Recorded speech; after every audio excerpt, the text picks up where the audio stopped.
बिस्मिल्लाहिर्रहमानिर्रहीम। हाँ, मेरे शेख हज़रत डॉक्टर अब्दुल हई साहब रहमतुल्लाह अलैहि ये मुफ्ती तकी उस्मानी साहब फरमाते हैं कि मेरे शेख हज़रत डॉक्टर अब्दुल हई साहब रहमतुल्लाह अलैहि अल्लाह ताला इनके दरजात बुलंद फरमाए, आमीन। फरमाते हैं कि एक मरतबा मैं अपने मुतिब में बैठा हुआ था।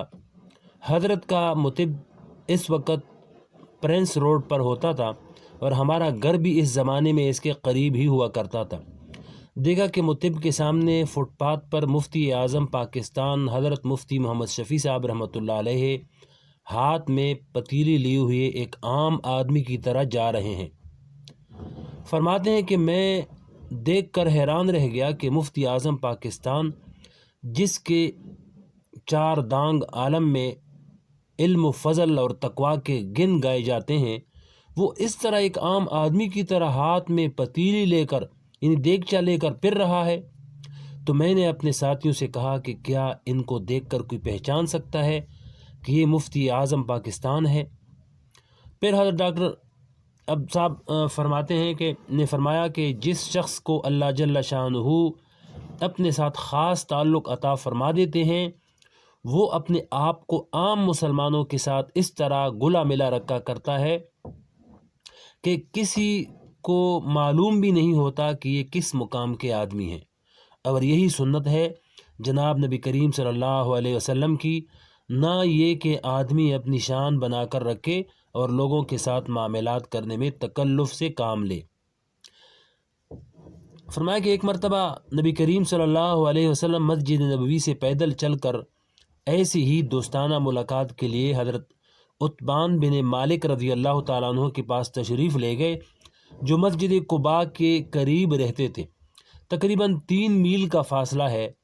इनके घर के दरवाज़े पर जाकर 3 दफ़ा आवाज़ दी। शायद वो सहाबी किसी ऐसे हालत में थे कि जवाब नहीं दे सकते थे, तो कुरान पाक के हुक्म के मुताबिक वइज़ा क़ील लकुम उर्जिऊ फ़र्जिऊ, जब तुमसे कहा जाए कि वापस चले जाओ तो वापस हो जाओ। चुनांचे हुज़ूर सल्लल्लाहु अलैहि वसल्लम वापस मस्जिद नबवी सल्लल्लाहु अलैहि वसल्लम तशरीफ़ ले आए। कोई नागवारी का इजहार नहीं फरमाया। दोस्त से मिलने गए थे, अपनी तरफ से दोस्ती का हक अदा किया, नहीं हुई मुलाकात, वापस तशरीफ़ ले आए। बाद में हज़रत उत्बान बिन मालिक रज़ी अल्लाह ताला अन्हु को मालूम हुआ तो वो दौड़ती हुई आए और हज़ूर पाक सल्लल्लाहु अलैहि वसल्लम से मिले और फ़िदा होने लगे कि मेरी क्या हैसियत कि आप मेरे दर पर तशरीफ़ लाए।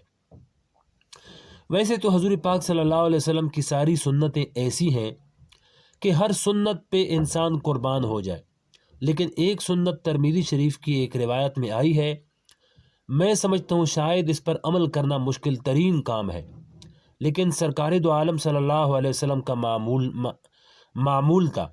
रिवायात में आता है कि सरकार दो आलम सल्लल्लाहु अलैहि वसल्लम से कोई बात करता तो आप सल्लल्लाहु अलैहि वसल्लम इस वक्त तक इससे चेहरा नहीं फेरते थे जब तक कि वो खुद ही चेहरा ना फेर ले। अपनी तरफ से बात काटते नहीं थे। कहने को आसान बात है, इसका अंदाज़ा इस वक्त होता है जब सैकड़ों आदमी रुजू करते हों, कोई मसला पूछ रहा है, कोई अपनी मुश्किल बयान कर रहा है, तो आदमी का दिल चाहता है कि मैं जल्दी जल्दी इनसे निमट जाऊं। और बाज़ लोग ऐसे होते हैं कि वो जब बोलने पर आ जाएं तो रुकने का नाम ही नहीं लेते। तो इनके साथ ये मामला करना कि जब तक वो न रुक जाए, इस वक्त तक इससे न हटे, ये बहुत ज़्यादा मुश्किल काम है। लेकिन जनाब नबी करीम सल्लल्लाहु अलैहि वसल्लम जो जिहाद में भी मशगूल हैं, तबलीग में भी मसरूफ़ हैं, तालीम में भी मसरूफ़ हैं, जो पूरी दुनिया की इस्लाह के लिए मबूस हुए हैं, एक बुढ़िया भी रास्ता में पकड़ कर खड़ी हो जाती है तो इस वक्त तक इससे नहीं फिरते जब तक कि पूरी तरह इसको मुतमईन नहीं कर देते। ये सिफत इंसान के अंदर इस वक्त पैदा हो सकती है कि जब मखलूक के साथ इस वजह से मोहब्बत हो कि ये मेरे अल्लाह की मखलूक है। हमारे तकी उस्मानी साहब फरमाते हैं कि हमारे हज़रत डॉक्टर अब्दुल हई साहब रहमतुल्लाह अलैह फरमाया करते थे कि अगर तुम्हें अल्लाह जल्ल शानुहु से मोहब्बत है तो तुम अल्लाह जल्ल शानुहु से क्या मोहब्बत करोगे। अल्लाह की ज़ात को न देखा न समझा, न इसको तुम तसव्वुर में ला सकते हो, اللہ تعالیٰ فرماتے ہیں کہ اگر مجھ سے محبت ہے تو میری مخلوق سے محبت کرو اور میری مخلوق کے ساتھ اچھا سلوک کرو، تو اللہ جل شانہ کی محبت کا ایک عکس تمہاری زندگی میں آئے گا۔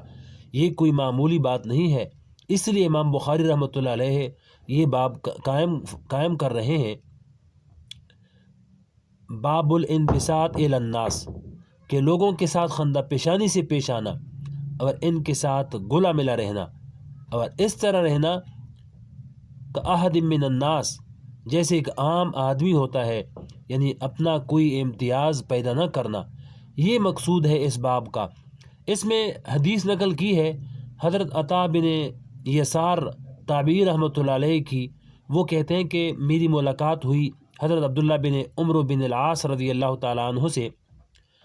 حضرت عبداللہ بن عمرو رضی اللہ تعالیٰ عنہ حضور پاک صلی اللہ علیہ وسلم کے مشہور صحابی ہیں، اور ان صحابہ کرام میں سے ہیں جو اپنی کثرت عبادت میں مشہور تھے، بہت عابد زاہد بزرگ تھے، اور انہوں نے حضور پاک صلی اللہ علیہ وسلم سے احادیث بھی کثیر تعداد میں روایت کی ہیں۔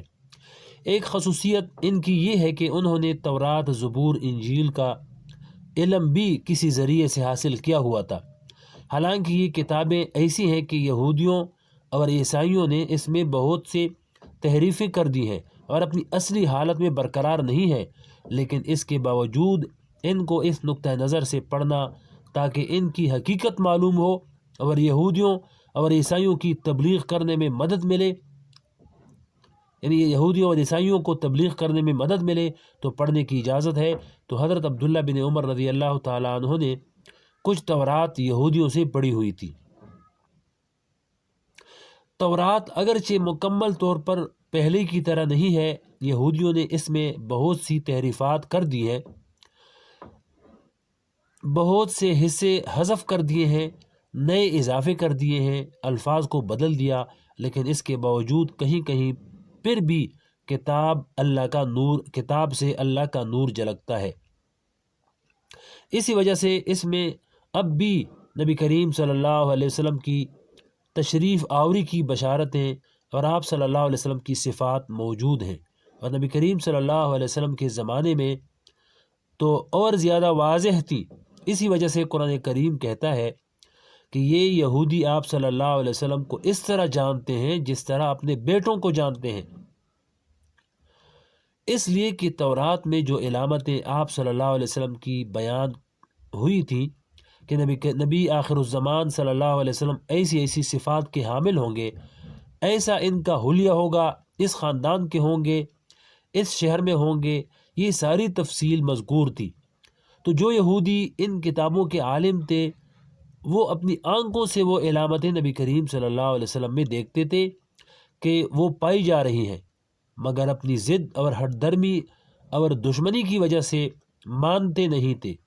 تو حضرت عطا بن یسار رحمۃ اللہ علیہ فرماتے ہیں کہ جب میری ملاقات حضرت عبداللہ بن عمرو بن العاص رضی اللہ سے ہوئی تو میں نے ان سے کہا کہ آپ نے تورات پڑھی ہے؟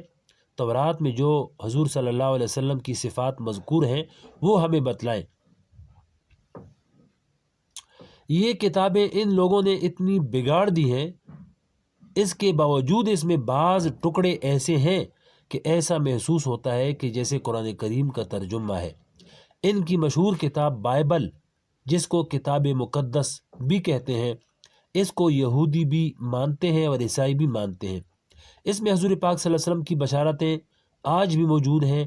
مجھے تورات کا ایک جملہ یاد آ گیا جس میں حضور پاک صلی اللہ علیہ وسلم کی بشارت دیتے ہوئے فرمایا گیا،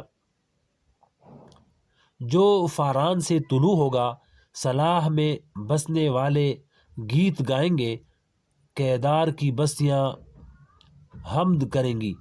یعنی فاران نام ہے اس پہاڑ کا جس پر غار ہیرا واقع ہے، صلاح نام ہے اس پہاڑ کا جس کا ایک حصہ سنیت الوداع ہے۔ جب حضور پاک صلی اللہ علیہ وسلم ہجرت فرما کر مدینہ منورہ تشریف لائے تو اس پر بچیوں نے کھڑے ہو کر یہ ترانے پڑھے تھے۔ اور کیدار نام ہے حضرت اسماعیل علیہ السلام کے صاحبزادے کا، اور ان کی بستیاں عرب میں آباد ہیں۔ ان کی طرف اشارہ ہے کہ جب ان کی اولاد میں نبی آخر الزمان پیدا ہوں گے تو ان کی بستیاں حمد کریں گی۔ آگے اور بھی تفصیل ہے، اگلی ویڈیو میں انشاءاللہ سنائیں گے کہ آپ کی صفات تورات میں بھی موجود ہیں۔